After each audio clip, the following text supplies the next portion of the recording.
Forgive me, Father, for I have sinned. My hopes have been up, and my gallery value has been down. Why have you abandoned us, Father? My son, what have you done? I mean, last time I left you, the market was pumping. I mean, Laird was trying to sell his Jeff Felix for 99 ETH. Threshold was the easiest $100 you could ever make in your life. And I mean, you could use a common Allison, for goodness sake. What on heavens did you do?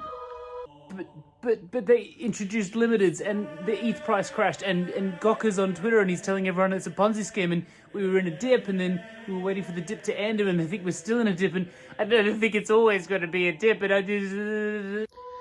Look, it's clear you've lost your way. Do you no longer have faith in the Sorare gods? Look, I think it's time I gave you a roadmap of my own.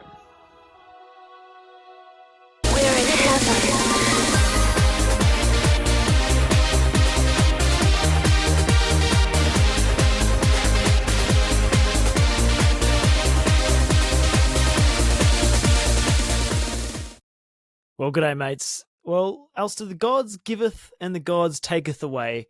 Now, one of us is, in deep despair, has been punished by the higher powers. Meanwhile, one of us has been blessed by the gods, has been, walking the chosen path, eating from the luscious fruits that bear for him. Alster, do you want to take a quick guess at who's been having a good time and who's been having a bad time? Why does this keep happening to me? Yes, well, we all know that I am Christ's favourite. And of course, you have been doomed to a life of Sorare purgatory from birth. The demon seed, they call you. Yeah, it's been a while, Simon. It's been a while. We haven't been podding. We haven't been on the pod for a good week and a half. I'm sure people are missing us. But lots been happening. You want to fill everyone in on your glorious return to Rares? Yeah, it's been fun. Obviously, jumped back into the Rares, was really excited. Running out some strong lineups. I guess you could say it probably couldn't have gone any worse. Bunch of guys getting benched. No one's really hit anything over 50 points. Haven't been able to run my good team together at all. So yeah, no, it's been fun. It's been good to be back, man. It's good being back. Haven't had to really run the limiteds because everyone's injured there for Liverpool. So no, it's been fun. It's been fun. Now, what about you though? Because you really couldn't be more on the flip side. You are in some kind of Sorare form at the moment. I mean, this is a golden patch for the Sorare Down Under gallery. Yeah, it's funny, really. I guess I've hit the jackpot in that I've found like a group of 5 or 6 players that are just in great form, and not to pat myself on the back or anything, but when I made the move, the big move to the Super Rare boys, to the All Blues, people yelled me down in the streets. They said, "You're an idiot. What have you done? You sold Carlos Hill and you've bought a bunch of just middle of the road blue boys."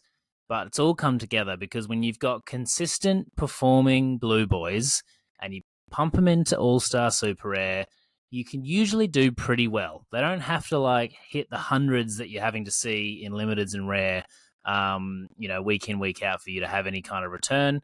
You can generally finish pretty high at the leaderboard, with a pretty just okay score. So I am on a bit of a form run. And I mean, this week was a great example of kind of that contrast. I had a bit of a bumper weekend, I must say. The Tottenham stack has come through in full force. I was watching the game on delay yesterday morning or the morning before. And yeah, I didn't put out my full Tottenham stack in rare Premier League in season because I thought they're not going to keep a clean sheet against Aston Villa. They might be lucky to even win against Aston Villa. Sure enough, 4-0 thrashing. Checked my scores at the end of it all, and I had 497 points in limited, and I think I had an all-star rare team, and I had 460 points or something. Tier 2s, a couple of tier 2s across the board. don't get me wrong, I'm happy with it. I got a bit of ETH as well, which I'm stoked with, especially with the kind of crypto run at the moment, which we'll talk about. But yeah, tier 2 rare, tier 2s, probably worth about, I don't know, $100 or something. It's just not that exciting. Whereas with the super rares, and look, I mean, the super rare rewards are terrible, so I'm not getting my hopes up by any stretch of the imagination. But to pull a tier 2, tier 3 super rare is certainly a lot more exciting for me than pulling a tier 2 rare, and it is certainly a lot more achievable in my humble opinion. It's also very scary when I saw that you had 200s in your Tottenham lineup, a clean sheet, a decisive, and another decisive, and you still weren't in the top 5 10, decisives. or really anywhere near. So it's. I feel like for where I'm at the moment, I've got a lot of questions to answer. I'd just like one decisive, to be honest, let alone 5. It's a sea of orange in your gallery at the moment, isn't it, Simon? It's just yellow and orange scores across the board. Yeah, it's pretty depressing. I mean, the hopes haven't been up because normally I've just get a good 20 points in my first player of the game week anyway. So just been cruising on through, which is nice. Yeah, it's not fun times. Anyway, so what have you been seeing this week, Simon? Has anything caught your eye? Is there anything that you that's found its way into your brain via the internet? What we saw this week. Wow. I actually have been pretty quiet on the internet this week, to be honest. Normally I'm scouting for, funny hairdos, peak A-League, misses. So I'm just, ready to sit back with the popcorn and enjoy whatever you've brought to the table this week. I'm hoping you've brought something of good value. Well, look, I found a couple of things. A couple of things stuck out to me on the old Twitter timeline. First one, I mean, it's a bit of a running theme this week that we find some of the best misses all over the world. Now, the J League's back. I don't know if you've been watching any of the games, but we had an absolute doozy on the weekend. Let me pull this bad boy up for you. Okay, first one here, Simon. Can you see my screen? I can, yes. Okay, now this is a man that I know was in your kind of crosshairs for a little while on your scouting mission. Yuya Osako, one of the best strikers in the J League, playing for your boys Vissel Kobe. So here he is, taking a penalty on the weekend. What could go wrong? Routine. Sorare slipped as he struck it. Horrible. Couldn't have missed it by more. Yeah, the old look down the turf. It's like when you're a bad golfer. Just pat down the grass around the spot. Yeah, you know what they say: a poor workman always blames their turf. Well, the good thing is, I was going to say, big chance missed. Does it even count as a chance? Because to be fair, he'd already slipped over before getting to the ball. Higher powers, perhaps. If anything, he's done well to avoid complete disaster. He could have had both his legs broken. So if anything, it's a big chance saved. Yeah, Career saver. How many points do you get for saving your own career? The Yu Osaka owners, maybe, they could have used him in a special weak knee in the weeks to come. But, they'll just have to cop the big chance miss, maybe. Love it. Okay, next one we've got here. So this is another. So look, we're hitting all the top leagues here at the moment. The MLS is back as well. Now, last week you shared us one from the Central Coast Mariners. Just the classic open net, tap it in. All right, just tap it in now. Okay, here we go. Just tap it in. So this one I thought was very reminiscent of those A-League shenanigans. It's Montreal. Keeper comes flying out. Just tap it in.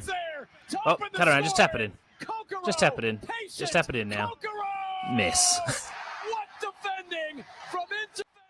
What defending? Yeah, they're putting a bit of extra mayo on the defenders there. What defending? I don't know. Old Kokoro there, not looking good. That is shocking. I would love to see an away. In some leagues they have away commentary. So yeah, I'd love to see that and just they don't care about the Montreal players, just tear them to shreds. You idiot! In a real American you idiot, you big moron, just really like get deep and personal and like maybe like call out his family and say how much of a disappointment he is. Dishonor on you? Dishonor on your cow? Yeah, we need to you can how you can like hit the red button on your remote to have Spanish commentary. You can click to go through to the away commentary where it's just full on abuse. I'd definitely pay for that feature for sure. I'm just thinking, like maybe it's just a dedicated channel to soccer around the world where they just really like a real piece of shit, like real personal, hurtful things. Hopefully the players never see it, but entertaining. Yeah. Okay, now something a little bit different, something that caught my eye this week, some, MLS behaving badly. So I saw this article, which, very interesting. Okay, so the MLS, what are we doing here? Get out of it. I'm going to give myself a virus so I can share this with you guys. Okay, so this beautiful man here is the LA Galaxy assistant coach, Nick Thesloff, who's been jailed after a drunken night in Nashville. So he used to play in the MLS. He's now a coach. He was jailed on Saturday morning after reportedly spitting on a female security guard and falling asleep in a parking garage after a night of heavy drinking. Officers located Thesloff asleep in the travel lane of a parking garage and attempted to wake him several times. Thesloff did not want to wake up and told the officers to fuck off and go fuck yourself multiple times. He reeked of alcohol and was not sure of who or where he was.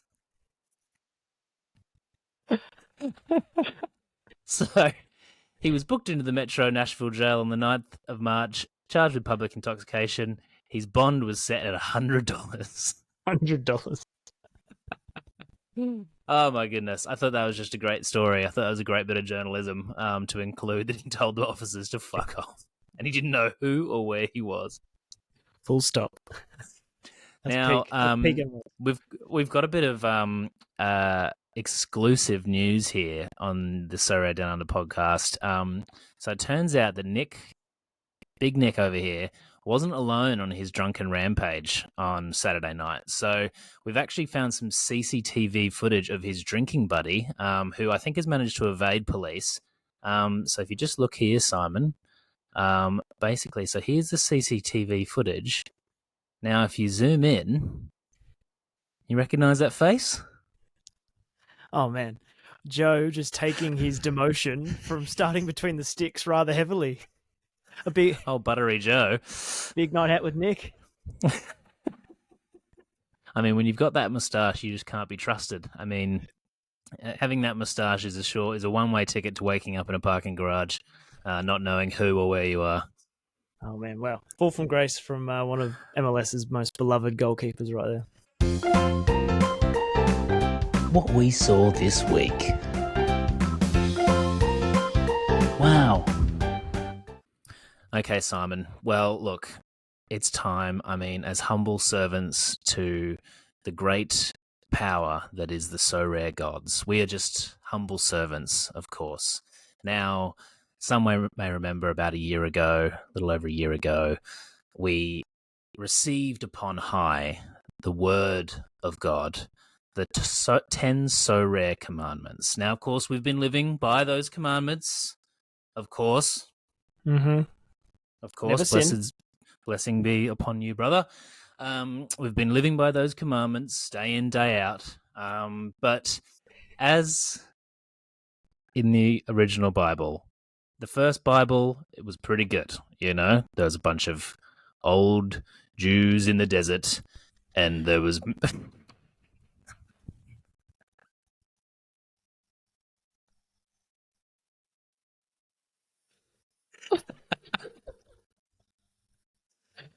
and there was killing of sons and crossing of rivers and the slaying of donkeys.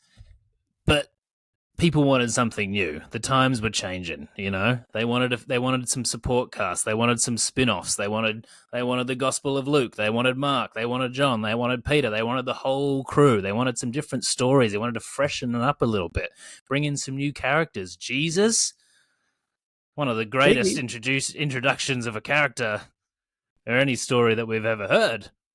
Anyway, my point is that sometimes things need to be updated. So, luckily, we have a direct line with the Sorare gods. Not many people do. We are obviously law-abiding, God-fearing Sorare. What's the Sorare version of a Christian? Sorarian? We are God-fearing Sorarians, and he has bestowed upon us 10 new commandments. The world has changed, Simon. It's not what it was a year ago. It's not what it was 12 months ago. We have new challenges, new temptations that face us every day. So I think it's time that we share with the audience the knowledge that has been bestowed upon us, the 10 Sorare Commandments, Volume 2, the New Testament. The 10 Commandments of Sorare. Part 2.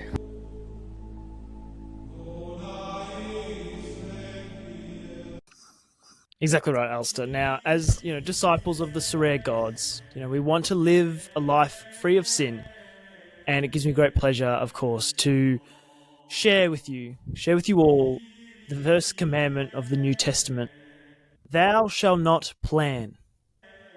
You can't plan for Yes. anything. In this new No. world, in this new dawn, you must be open to things changing at the flip of a coin. Don't plan ahead. Don't plan ahead 2 weeks. Don't plan ahead 2 months. Definitely don't plan ahead 2 years. It'll all be probably at zero, and they'll make another massive change. Absolutely. So stick to the commandment. Absolutely. Fast and loose, always. Exactly. Exactly. We now drink from Yes. the goon bag of the gods. Yes. I do not have a goon bag of the gods, so I shall inhale upon the asthma puffer of the Lord. Just quietly, I've spilt red wine all over my white sheet. Off to a blinder. Okay. All right. It's not coming out. That is very wise words there indeed. Planning ahead is stupid. Don't buy any young players hoping they might come good. They'll probably be dead within 6 weeks. Okay. Now, Simon, it's time for the second commandment. Thou shalt not question the Optogods. Okay? Now, we've all been there. We've all done it. We've all sat down to watch our favourite team. We might have a Sorare card or two in the lineup. We're all sharing, hey, just going to watch this Portland Timbers game. Pretty excited to see how Claudio Bravo does at left back there. Okay, now you're watching Claudio running around and you're trying to think, okay, he's a bit of an AA boy. He's not going to get that many decisives, so I'm going to watch like a hawk and I'm going to figure out, I'm going to score this myself and just make sure that the Opta guys are doing what they need to be doing. Now, yes, you might think you see a tackle. You might think you see an interception. Sure, the ball was going towards one of the opposition players and he, intercepted it, yep, sure. Or he might have come up to a player and tackled him, got the ball off of him and then carried on playing. Sure, wrong, Simon. The Optogods know best, okay? Don't think that your eyes tell you the truth. Just trust that the Optogods know what they're doing. Just trust that the hungover 17-year-old university student that they've got sitting in Belgium somewhere, scoring the Portland Timbers Minnesota United game, just trust that they know what they're talking about, okay? All right, next, Alistair, we have thou shalt not buy plodders. Thou shalt not be selling world-class footballers to buy middle-of-the-road, old, washed MLS journeymen. Now, you have been a bit of a sinner yourself. You have been a bit of a sinner yourself in this front, Simon. Alistair, I have, like any common man, I have weaknesses, and the sin will be knocking on my door. But I repented, and I held on to those Premier League boys, Alistair, because that's the commandment. And in honor of that, it couldn't have come at a better time. Yes, please drink from the sacramental goon bag. And I shall again inhale upon the Ventolin puffer of the Lord. Feels good to breathe so easy. Okay, now, fourth commandment of the New Testament. thou shalt not expect it to work. Okay, now we all know there's big changes are coming. We've got divisions, we've got new regions, we've got new reward pools. A lot of people are thinking, this is going to be great. I can't wait for this to happen. I'm sure it'll all go really smoothly. There'll be no hiccups at all along the way. The website will work fine. It won't crash. Repent. It won't work. It won't work, and you've just got to deal with it, okay? All right? Cheers. Please drink from the sacrificial goon bag once more. Good. Good child. Now, Alistair, thou shalt always have ambition. We don't want any little bitch boys. We want big Paper ball hands, boys. bitch. Boys. You're going for that, maximum cap mode. We don't want anyone $2. You want the $250. You might fall short 99% of the time, but imagine the stories, Alistair. Imagine the man you can look your wife in the eyes and say, I went for the maximum cap and I hit it. Absolutely. Or like me on the weekend, I went for the maximum cap, and yes, I missed it. But I had ambition, as the Lord wanteth. Those people out there who are going for the $2 limited threshold are going straight to hell. Sorry, not sorry. Okay. Moving on. Commandment number 1 of them. Okay. Thou shalt always trust Plays Harper. Now, of course, we all love the platform Plays Harper. It's a free platform. You can check all your lineups there, and they tell you who's playing and who's not. Okay? Now, whatever is put into Plays Harper is what's going to happen. If they say 80% likely to start, if they say 60% likely to start, that's a green number. That's green. The shade is green. He's going to play. Okay? So put your faith in Plays Harper, and remember, if he doesn't play, it's not the fault of the Plays Harper expert. It's your fault because you're a sinner. Okay? I love it. Does that make sense? One, it does. It does. Now, this one I actually received direct word from the ultimate Sorare God. He said, this one actually couldn't be clearer, so please listen and read this commandment carefully. Thou shalt always play the boys at home.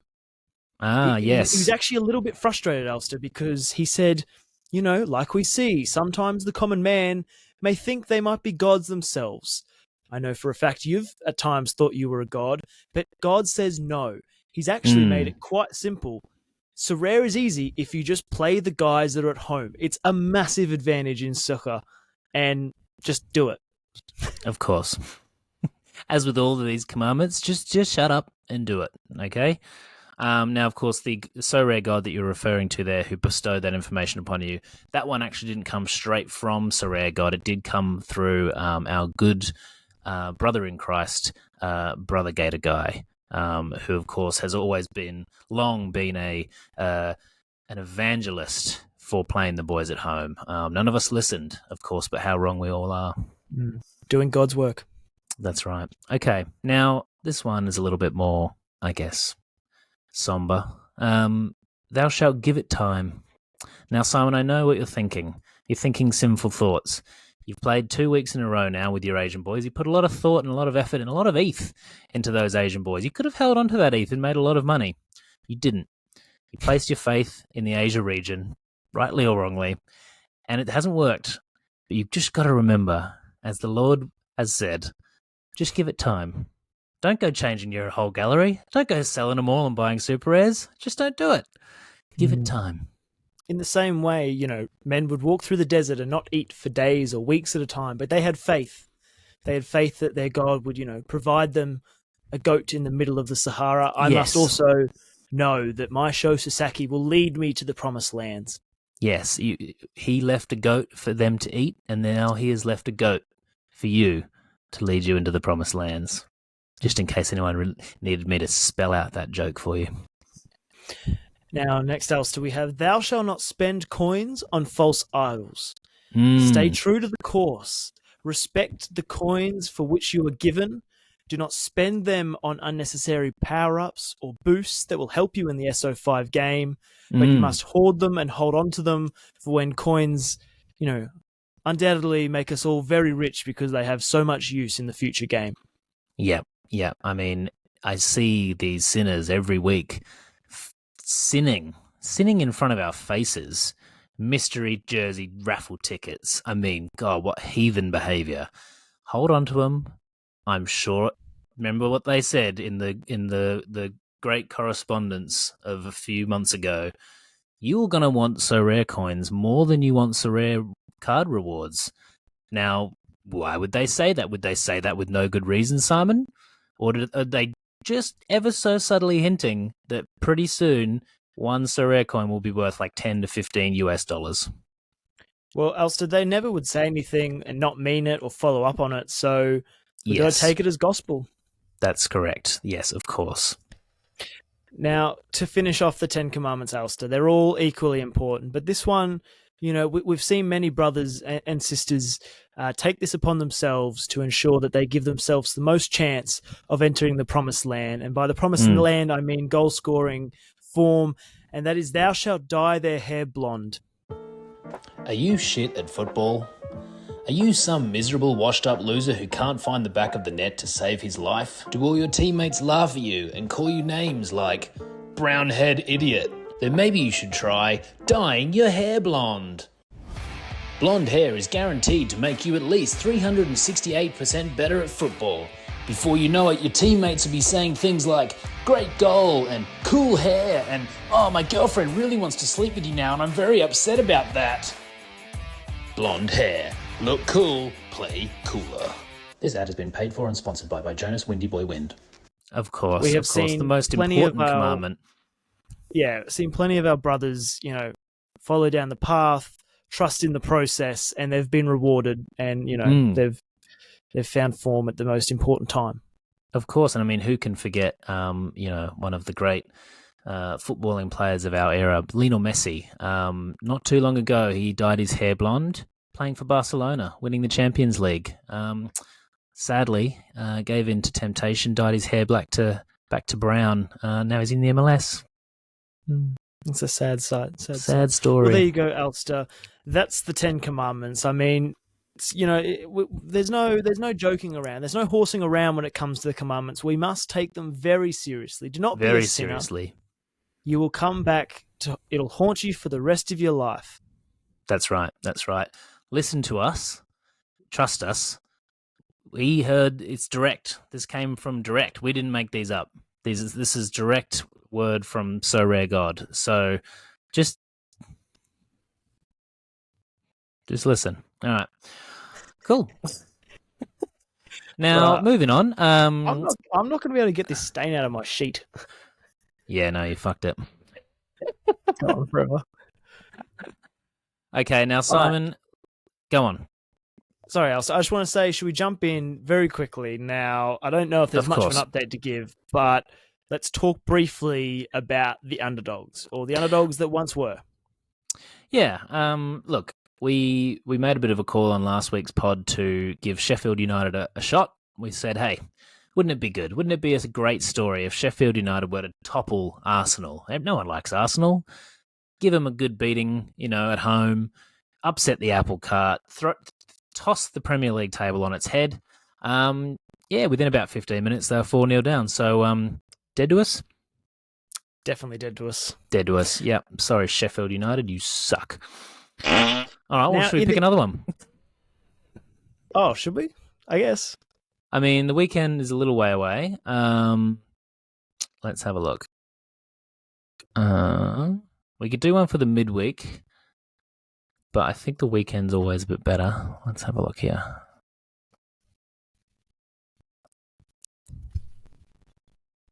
Man, I'm burning up in this sheet.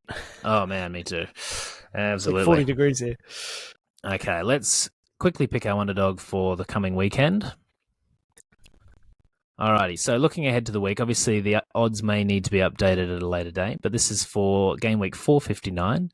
So we've got Celtic at home, looking the most likely to win, against... Oh yeah, it's frozen. It's good. It's good that it's done that. Well, I can tell you, just from looking at this, that it's going to be St. Johnstone FC. Okay, well, I'm very happy with that because they do have Sorare cards. And hey, they're not too bad. They're 9th out of 12. That's all right. All right, St. Johnstone. Let's give those Celtic boys the strangling they deserve. We're coming for you, Celtic. I love it. All right. Now, Ulster, talk about, technically underdogs. My foray into Japan, into Asia, look, like we touched on, it sort of hasn't gone well. No. I think it kind of ties into something we discussed sort of during the week about strategy. And, we sort of touched on it in the Commandments. We heard about it, that, you got to give it time. Now, I'm very tempted to just pull the trigger and, completely change the strategy, sell everyone at their lowest point and buy in some new guys. But we sort of talked about, what do we do when the strategy isn't working? Do I write it out? Do I make changes? Help me. Oh, it's tough. Now, I think I would say a couple of things on your start to the season so far. Now, it is, of course, the start of the season. So there's going to be a few upsets. There's going to be a few teams that are still working out a few things. Also, I think it's hard to make matchup decisions at the start of a season because similar to the MLS, similar to a lot of those kind of like lower level leagues, there is quite a lot of parity across the league in terms of there's no like real easy beats. You know that if they're coming up against, Marinos, it's going to be a tough game, but if they're up against Kashua or, Niigata, bit harder to tell, who's going to be the easy victor there. So it's harder to kind of pick those defensive stacks, attacking stacks. So I think there's just a little element of just waiting and seeing and figuring out, okay, who's in form, which teams are going to, likely dominate the others, and also within your own squad, which players should you be relying on? Likes of this last weekend, you had Sasaki and Araki in two different lineups, which is fair. But of course, Sanfrecce 4-0 win, kept the clean sheet. I think Araki had like 85 points and Sasaki had 65. Obviously, you don't have the keeper, but even just those two together in the team, you're already halfway to, a pretty good score. So I think there is just that element of like, give it a month, give it 6 weeks, see how things are going, see which players kind of rise to the top and which ones fall off, and you'll be able to make your lineups a bit better because you're not just going off last year's data to pick who you're gonna put in. And you can also start to kind of keep your eye on other players that you could potentially bring in if you do need to fill some gaps where you're, potentially weak. Yeah, I think the stacking, like obviously we talked about it in the past, but I think I have to go back to that. I think obviously I've got the Vissel Kobe keeper. Whether I bring in a Vissel defender, I don't know. I think, like you said, at least with Araki Sasaki, just takes away a little bit of the guesswork. Like I got that Tanaka bloke who I thought was going to do well. He's been like fine, but hasn't been as strong as I thought. Yeah, I think as well, like we're also pretty close to the transition happening. So I think, not that my scores are going to change, but once it changes to contender, that sort of changes the game itself anyway. It does. And I think personally I've been not panicking, but I've been really kind of a bit like, I thought I was ready for the change. I thought I was looking forward to the change.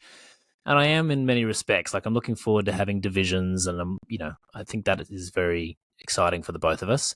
But I'm also like, oh man, like I'm mostly in Challenger and now I'm up against the best of the best in all the leagues. Like I'm not only just up against, other Challenger Europe guys, I'm also up against Messi and I'm also up against, the best of the Turkish league. I'm up against Tadic and Galatasaray stacks and stuff like that. So it's just like this kind of moment of like, oh shit, like it's going to get a lot harder to really compete, to have that ambition. And I think for you being in Asia, you're up against, who are you up against? Like the Croatian league, all of the kind of South American leagues, Argentina, Chile, all those kind of leagues. Who else is in contender? Russia, Mexico. So Mexico, yeah. So it's gonna get harder for sure. I think the divisions will help you in that you should be able to hopefully be up against people of a similar skill level, and we'll talk about the prize pools in a second. But yeah, I think you've got to stick to your guns and really just, I don't want to say wait it out. You want to be active in kind of keeping an eye on what's happening, but just stick to your Asia guns and be like, I know I'm getting to know this league. I'm getting to know how coaches use players. I'm getting to know, who's taking sets, who's kind of, by watching games, you're getting an idea of how often people are involved. And you're getting an idea of which players in your gallery fit in different spots. So I think you've got a good base in that. You know that if Sanfrecce do well, you've got two defenders there that should score pretty well. And they're a good team. They're going to have a lot of clean sheets as opposed to other teams. That gives you a good base. I think you've also got two good midfielders in Ki Sung-young and Tanaka, who, while they haven't set the world on fire, they have got good AA. They've got a good base. Now I think that's super important to have in a midfielder. And as long as they're either on sets or somewhat kind of involved in the attacking element of their team, then there's that light. All you need is just that 1 week where one of their corners gets a head onto it and you get the decisive, and all of a sudden you're dealing with a 90, an 85 or 90. Whereas some of your other players are a little bit more attacking and your ceiling kind of like levels out at that 60 or so. So I think you've got good bones there. It's just a matter of figuring out, matchups and which players to play at once. And watching the game, watching that K-League game for Seoul was like putting fork straight into my eyeballs. Like, it was a grim watch. The ball's like bobbling around on the pitch. There's like divots. Looks like they're playing in some park somewhere. But it was good to see that like Ki Sung-young was like pretty involved, and despite his team looking absolutely awful, he still got like 52, which like 17 points of AA, like you'll take that. Yeah, exactly. And that was with a couple of goals conceded as well. So, and then of course you got Cecilia, who has been injured to start the season, and he started on the weekend, but is basically just working his way in. So you know that you've got like a guaranteed smasher there to call upon up front. So I think you've got the right pieces, but my advice to you would be keep watching the games, keep an eye on players that look really good. I know that like the eye test isn't everything, but by watching the league, keeping up with your Patreon, really immersing yourself in the J League and K League, that will be your edge when everyone moves to contender and everyone's picking teams of random players from Mexico and Argentina and that kind of thing, because that's where you're kind of a little bit more relying on luck, whereas you want to try and rely on really knowing your gallery, knowing the league, knowing which players to play at the right time, and I think that'll be your ticket to success. But it will take some time. And I think the big thing is, knowing what the teams are like, because like you said, like, teams play in different ways. One team might be more defensive, one team might play predominantly like play out from the back on the left, for example. And I think, like you said, knowing that extra bit of information by watching the games, I have access to the games. That's when I'll know, like, oh, okay, Tanaka, he's got a pretty mid matchup, but he should get through a lot of work, or he should have opportunities to score well against this team. Like all those little things that, I guess, like looking at it from outside in, you might not know. That's right. I guess, like, my question for you on the flip side, happy days, nothing but sunshine and rainbows over on your side of the hedge. With all your winnings, I know you said you didn't win like big, but you've slowly building, like you got some ETH, you got some cards. What do you do? Because do you stick with the same guys that are in form that are doing well for you now? Do you make changes? Do you try and bring guys in? Do you pivot? Oh man, I've been racking my brains a little bit about what I'm going to do next, because you're right. There's no better time to sell, especially a super rare. The best time to sell is when they're in form, because when they're not in form, they're really hard to sell. So, do I just keep riding the Darwin Quintero train, until it stops, or do I try and get off, at the right station and move into something else? I've also got to consider, like, I've got most of my gallery is Challenger, but the guys who are in Challenger aren't super strong Challenger players. And when I know that I'm coming up against like Messi and Veerman and, Feyenoord stacks, my guys don't fill me with that much confidence. And two of my best players in my gallery, which currently at the moment is Darwin Quintero, believe it or not, absolutely on fire, and Sho Sasaki are both contender boys.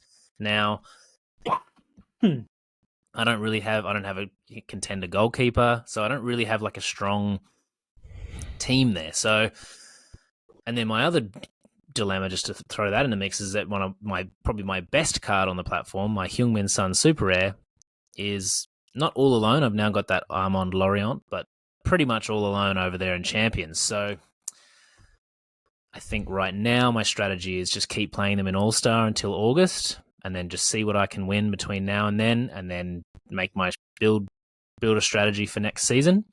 One thing I definitely will be doing at some point is just selling all of my MLS Super Rares.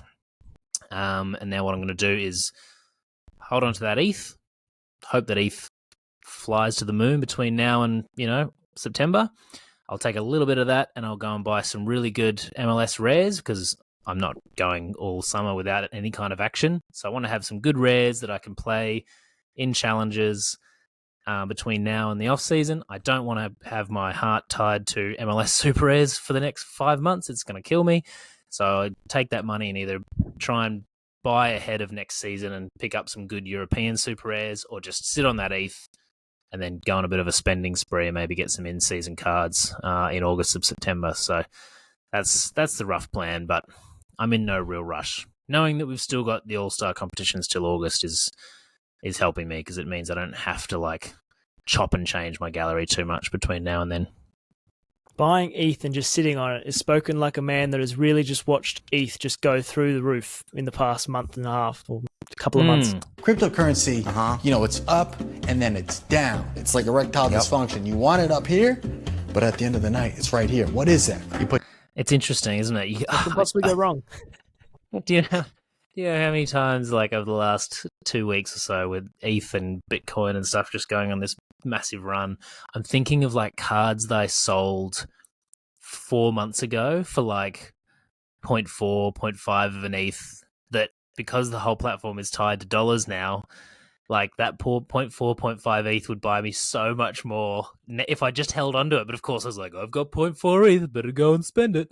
Now, of course, there's no guarantee that ETH's not just going to take a tumble, but oh man, it just, I've got to stop thinking about that.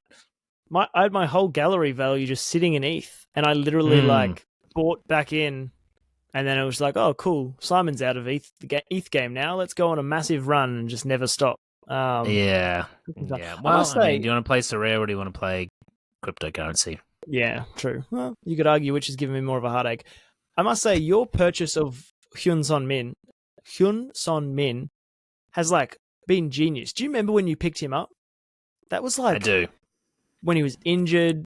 Had was a terrible bit of a nothing. year. Yeah. People were thinking he was going to go to Saudi. I had read an article saying, that was a direct interview with him saying, nah, I've got enough money, basically. I don't need to go to Saudi. He'd had a horrible year. Harry Kane was leaving. I had a feeling he was going to be made captain. I knew he was going to be on pens. And I was just like, he's going to be the main man. And took a bit of a gamble, because obviously if he did go to Saudi, then I'd be toast. But yeah, he's really pulled through for me. And it feels really good to have a super rare of my favorite player. It's one of my favorite Sorare things of my entire Sorare career. So we just saw the Messi unique has come and gone, yeah? I think it's coming up. It's coming up. I was going to say, because, you've got the limited, you've got the rare, you've got the super rare. Are you going to spend all your money on a Messi, or are you going to buy a why can't I say his name? Hyun-min Son. You're a racist. I've still got to get the Sebastian Blanco unique first, so I don't know how I'm not going to have enough money in the coffers to buy myself a Son unique. Well, I would buy a Heung-min Son. Seb is doing his absolute best to make sure that it's affordable for you by never stepping on the pitch ever again. Yeah. Oh man, mark my words. When that man retires, I'm going hunting. Look, I would buy Heung-min Son super unique, Simon, but I've got nowhere to play him. So thanks, Sorare. You just lost yourself a customer, because I'm not going out and buying 4 more of them. Okay, speaking of transitions, Simon, let's talk about the prize pools. Have you had a look at the prize pools? They have been announced. No. You have not? Okay. Well, we won't go through the whole thing, but basically, they've announced the in-season and the outer season. What are they calling the other one? Classic. Classic, that's the one. Off season. So they've broken down here what you're going to get for winning certain things in the different divisions, and the different kind of regions. So, like, for example, obviously you'll be contender rare. So if you were to have some wins and get yourself up to get yourself into an in-season team, which, might be a ways off. Can I zoom in on this? How do I zoom in? Zoomy. Bosh. All right, can you see that? Oh, All right. yeah. Yep, so in-season contenders, if you're in Division 4 and you win Division 4, you get $170. If you win Division 3, you get $250. If you win Division 2, you get $425. If you win Division 1, you get $1,000. All of this kind of just confirmed to me that I'm not that bothered by going into the in-season. I'm not going to go and spend a shitload of money on buying in-season players to play for this. It's okay. I mean, this is contenders. Champions a bit better. Premier League's even better than that. Lots of money there for those guys who can get up into Division 1. And look, like, in-season champions, if you come in the top 45, you get $90, which is pretty good.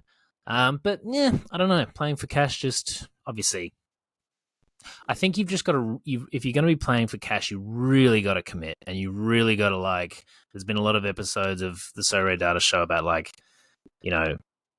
estimating the value of what your value equation of how much do I spend and how much can I yield. I think you really got to go for it. I don't think you can half-ass the cash competitions, because you really want to make sure that you've got a very good chance of winning each and every week. And I mean, I don't know, in the Division 4, you could probably do pretty well, actually, if you had a strong Division 4 team.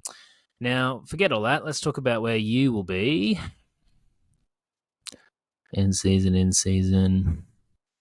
In the Get there Unix. eventually. Just a real drop a bomb on the Sorare Down Under fan base. I wish. Okay, so forget limiteds for now. Here we go, rare. Okay, so you will be in contenders. So there's actually some pretty good cards on offer here, Simon. So I reckon to begin with, you'll probably start in Division 4 or 3. I think you probably start in Division 4, if we're being honest. No offense taken. No offense taken. Okay. So if you finish first in Division 4, you'll win a Tier 1, and then it goes down from there. 7th wins a Tier 2, 14th wins a Tier 3, all the way down to the top 50. Now, you'd have to think there's quite a few teams in Division 4, so finishing in the top 50 might be a bit tricky. Obviously, you've got to finish in the top 50% or something to stay up or go down. I can't remember. And then if you can get up into Division 3, that's where you've probably got a bit... Division 3 and Division 2 is really where you should be aiming to try and get to on a regular basis, I think, Simon, because you've got a good chance of picking up a Tier 2, Tier 3 in those divisions, because you're not up against, the big boys of Division 1. Yeah. Now, and of course, the other... Yeah, go on. Oh, sorry, and the reward boxes, I was going to say. Yes. So I think they put out in the announcement that there will be a 5 to 8% chance of every box that you open will have a card in it, and the rest I think will pretty much just be level ups, which I'm not mad about that. I mean, level ups can be really useful, and if you can be winning them regularly, like, that can really help your gallery pretty rapidly. Now, I think the exciting thing about this is that, with rivals at the moment, it's like you open the box and you might win a Tier 3 limited. It's like, it's worth $3. Not that exciting. The fact that you've got the chance to win some rares in these boxes, I think, is quite exciting. And it kind of creates that situation where if you don't finish in the prizes, you've still got something to open, And for me, that's the main thing. I just want to open stuff. And as long as it's not coins, like, you've got a reward. No, I don't. Yeah. No, I don't. That's right. So what do you think? What are your first... This is your first impression. What are your first impressions of what you'll be playing for?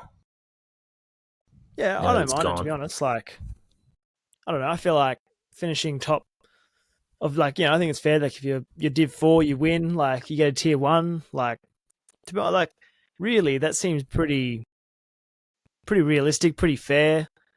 I think it's pretty clear that there's like the carrot on the end of the stick to move up the divisions. Like, I don't want to be down in Division 4, king of the underlings, you know?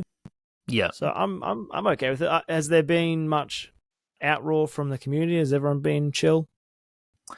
I think everyone's been pretty happy with it. I think everyone was kind of expecting it. I think there's probably still a little bit of information that people want to know, you know, maybe a little bit more about the reward boxes. There's a few things that people have noticed where it's like, you know, coming 10th in Division 2 gets you a better reward than coming 10th in Division 1 and stuff like that, where it's like, you know, they've just messed up their little calculations a little bit. But yeah, I'm excited. I'm excited to have, you know, multiple teams rolling out in the same division. It kind of feels like there's multiple, you know, bites at the apple. And then, yeah, I mean, particularly for me, opening reward boxes with a chance of winning a super rare, I'm super excited for that.